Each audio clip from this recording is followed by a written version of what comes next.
In Paul's epistle to the Romans, he talks about what it means to really live like a Christian. Good morning. This is Pastor Ernie Lewis of the Blue Point Church in Sisseton, Illinois, with your thoughts for Thursday. You know, in Romans chapter 12, he tells us some practical things. In verse 12, he says, rejoicing in hope, patient in tribulation, continuing steadfastly in prayer. It seems like each of these triplets we have been reading in Romans chapter 12 actually seem to build upon one another. And they end with this crescendo, this climax. He begins here by saying we should be rejoicing in hope. Hope should be the crowning emotion or the sentiment for the Christian today. Because God so loved the world that he sent his only begotten Son. Our faith in him not only guarantees our forgiveness and our salvation, it also promises us eternal life that we will have whenever this life is over, for everyone who believes.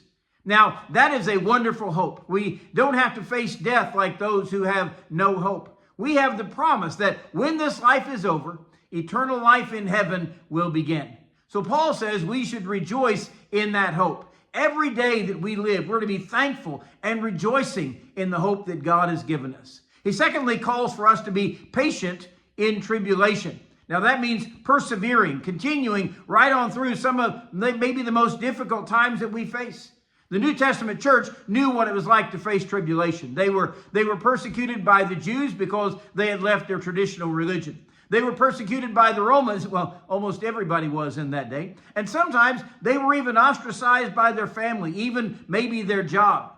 We don't have a clue what New Testament Christians actually faced in their tribulation. But Paul admonishes us to be patient, to persevere through all of these things.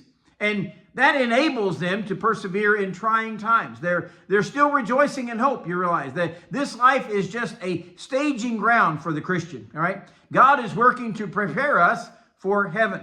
So remember that we are only pilgrims. We're strangers in this world below. So finally, he says, continuing steadfastly in prayer. This seems to be the secret for both our rejoicing in hope and our patience in tribulation. We spend a part of every day communing with the Father. Steadfastly. That means that our prayer life needs to be like Paul said to Thessalonians, pray without ceasing. And this kind of prayer life will remind us of the hope that we have, that we can rejoice in every day. And it will encourage us to persevere through all our tribulations. So rejoicing in hope and patient in tribulation, let's continue today steadfastly in our prayers.